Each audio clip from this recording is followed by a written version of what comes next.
Nous allons traiter ici de l'analyse graphique qui, comme son nom l'indique, consiste à étudier les graphiques des cours à l'aide de plusieurs outils afin de déterminer si le cours a plus de probabilité de monter ou de baisser. On pourrait faire l'analogie avec la météo. Pour effectuer des prévisions, un météorologue va prendre connaissance de plusieurs paramètres comme la température, la pression, l'hygrométrie et le vent. En recoupant toutes ces informations et en sachant comment les exploiter, il est capable de donner des prévisions sur le futur temps à venir.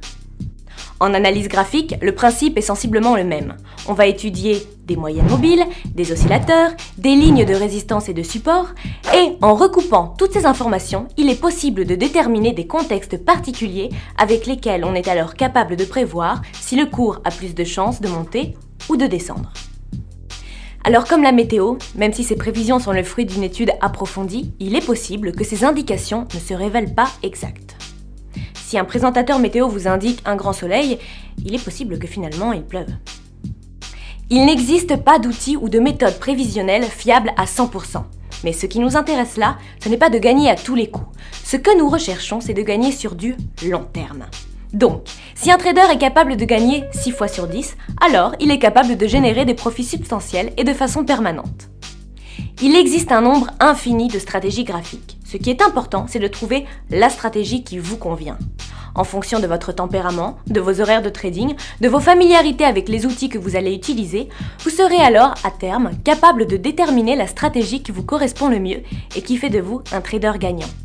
Dans un premier temps, vous allez pouvoir profiter de l'outil graphique sur ce site qui propose les stratégies de chacun des membres ainsi que le trading système élémentaire de Forexagone. Pour chacun d'entre eux, vous aurez accès à son principe, ses outils, les recommandations de son auteur et les indications de signaux d'achat ou de vente. La stratégie de base, celle du trading système élémentaire de Forexagone, se repose sur 4 outils, 2 moyennes mobiles à différents timeframes et 2 oscillateurs, le RSI et le stochastique. Sur du long terme, on peut considérer que les tendances majeures sont principalement gouvernées par la santé et le climat économique des devises concernées. Sur du court terme, en revanche, c'est principalement la spéculation qui est la cause des mouvements sur le marché. On peut alors observer que les cours ont tendance à effectuer des oscillations dues aux multiples ordres d'achat et de vente provoqués par les spéculateurs. Les outils utilisés par le trading système de Forexagone visent à modéliser ces oscillations afin de prévoir les futurs mouvements du marché. Une moyenne mobile est un indicateur sous forme de courbe qui lisse le cours et sert à mettre en évidence sa tendance. Une première moyenne mobile est utilisée et sert à représenter la tendance du marché sur du moyen terme. La seconde, beaucoup plus fidèle aux aléas du marché, modélise la tendance de celui-ci sur du court terme.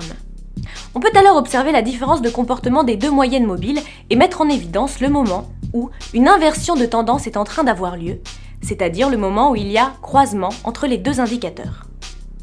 Ce croisement, bien que très représentatif du fait que le cours est en train de voir sa tendance s'inverser, n'est toutefois pas suffisant pour trader avec le discernement qu'exige la rigueur d'un trader expérimenté tant le nombre de faux signaux est important. Pour améliorer la lisibilité sur les mouvements s'opérant sur le marché, on utilise alors en plus 2 oscillateurs qui sont des indicateurs de surachat et de survente. Ils permettent de mettre en évidence si le marché est contrôlé par les acheteurs ou les vendeurs et si la devise concernée est surévaluée ou sous-évaluée. En faisant concorder les résultats des 2 moyennes mobiles et des 2 oscillateurs, nous obtenons alors une base solide pour que l'outil puisse indiquer des signaux forts d'achat ou de vente.